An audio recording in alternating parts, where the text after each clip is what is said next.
Hey there, folks. This is Brock Chart, and I'm coming back at you with another pop tutorial. This one is Brighter Days from Five Finger Pop Book 2. And this one is just a blast to play. Oh, it's just a very upbeat and fun and soulful and kind of has that cool gospel-y sound. This is probably one of my favorites in the book. So just a little background about this piece. I love this, gospel music, and I've mentioned them several times in these tutorials before, but I really love that Picking Up the Pieces album from Fitz and the Tantrums. On it, they have some very classic like 60s and 70s like horn section sounds, but also with some cool synths and modern elements. And there's a lot more bands that are kind of doing that. It's almost like I don't know, some people would call it maybe like neo soul, like newer soul music. Like bands like Silk Sonic is a great example. They just came out with like a hit on the radio last year. Anderson Paak is the drummer there and one of the songwriters, and Bruno Mars is the other person in the band. And super cool, very modern, but gosh, I mean, if you heard it on the radio, you would, like in the 60s and 70s, you wouldn't, it would sound completely normal at that time period, which is, I think, so cool. And a lot of that has to do with like the harmonies and this gospel-y sort of sound, and in the horn section lines, just really, really cool writing. Some other artists like that, Pharrell's Happy is kind of similar to that, just very like upbeat and kind of gospel-y and soulful, with some cool like background horns. But yeah, that's kind of what I was going for on Brighter Days. Let's go ahead and get started learning this one. So there's a couple of things to look at first. Articulation, I think, is a really important part of this tune, because our main, rhythm, like repeated section, is this. And the articulation is really, really, really important there. So we have this like short, long, and so we have a staccato, and then the thing next to it with like the straight line underneath, that's a tenuto marking. And I always think it just means just hold it a little bit longer. And so just be careful about those articulations. They tell you how to play the note, and they really make the music pop off the page, and really turn it into something special. And so your right hand 3 is going to be on this A above middle C. And we have another grace note here. And just a quick reminder about the grace notes. There's a couple different ways people like to play them. You can do it with both of them playing at the same time, and then you lift up on the grace note. Or you can quickly just go 3-2.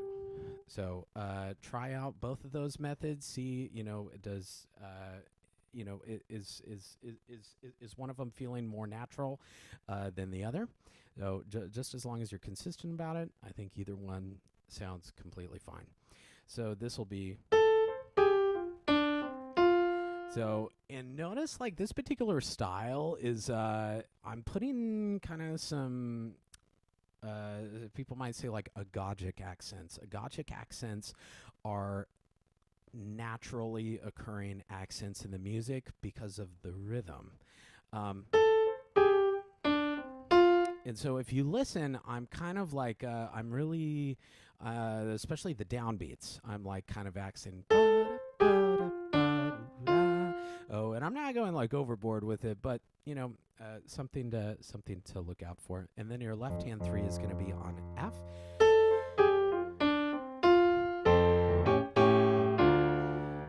Kind of a repetition. Your right hand's going to go up to a 2 on A here. Cross over to a 3, so then we can get back to that. And I love this part. This one's really fun. It's kind of like our ba-ba-da, ba-ba-da, that we've seen in the second measure and the fourth measure and the sixth measure, but it just kind of extends it, and we start exploring some secondary dominance there. And so let me play that for you. I'm going to start on measure 5.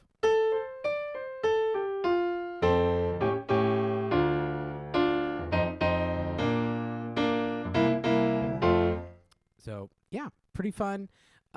This is another tune that, like, every once in a while I'll hear just like little bits and pieces of lyrics, and I'm not a very good lyricist or a good singer, but that is how this tune got its name. So I'll sing a little bit for you here, and yeah, if you feel like it, you can definitely mute me.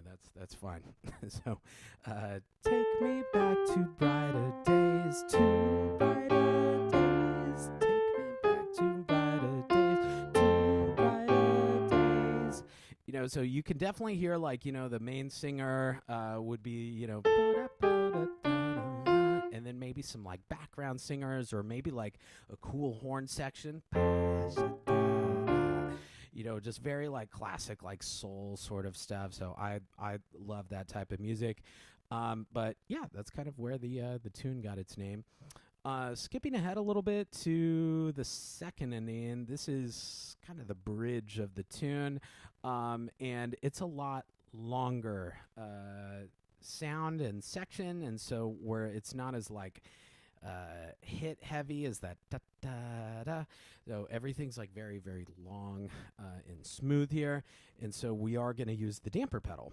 And this is probably the loudest part of the tune. So this right hand line is a little tricky. Watch out for this cross under here. So we're going to start right hand 1 on F. This is measure 10 on the second inning. We're going to go 1, 2, thumb under, and then I'm going to extend when I kind of reach over to that new hand position. I'm going to leave a skip between my 1 and my 2. And so fast it would be. And so one more time, watch my hand there. 1, 2, 1, 2, 3, 5, chord.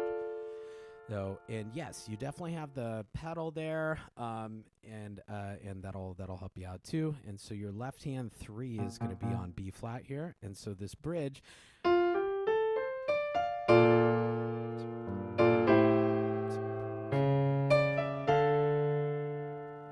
Turn the page here. There we go. And we have these parallel 6th here.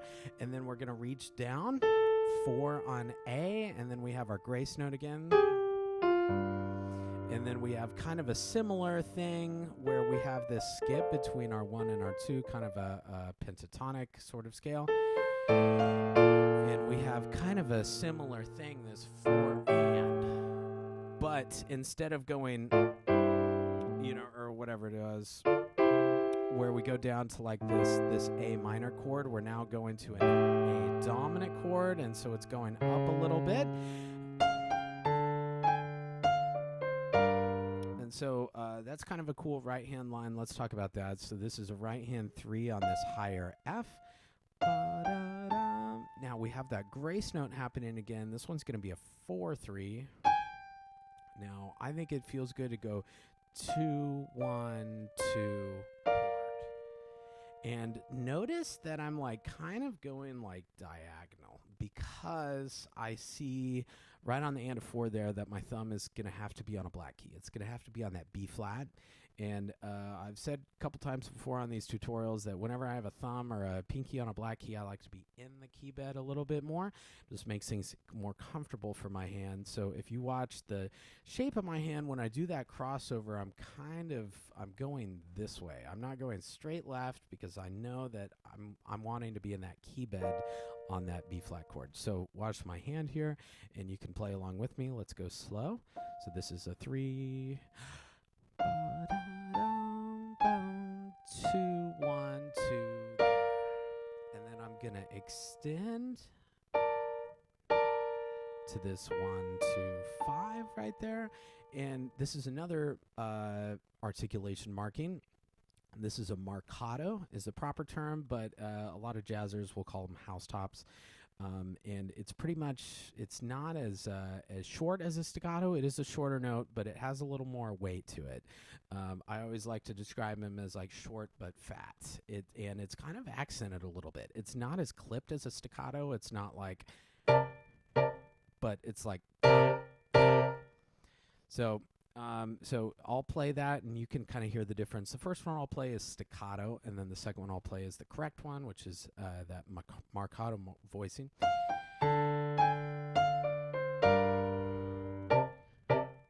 it's too classical sounding and doesn't have any weight to it. This is the proper way.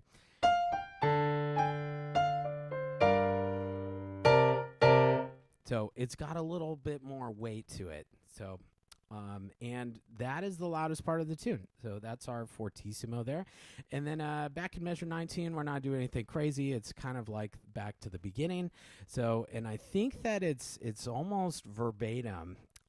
For the most part, the little secondary dominant thing might be a little bit different in measure 25. Let's talk about that first. So this is 25. And then that's the tune. Cool. Some little extra, like, I don't know, kind of bonus stuff, if you'd like. I always encourage students to, you can add lyrics, you can add your own parts to it. Feel free to, do whatever you want to these tunes. But something that I kind of like to do is do this little walk up in the left hand. Right before I hit that 3, like in that second measure.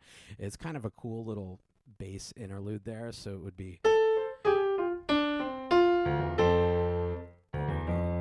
So, totally optional. I didn't write it in the music, but it's kind of a fun thing. So if you're looking for something new to try and you like this tune out, so yeah, you might try adding those little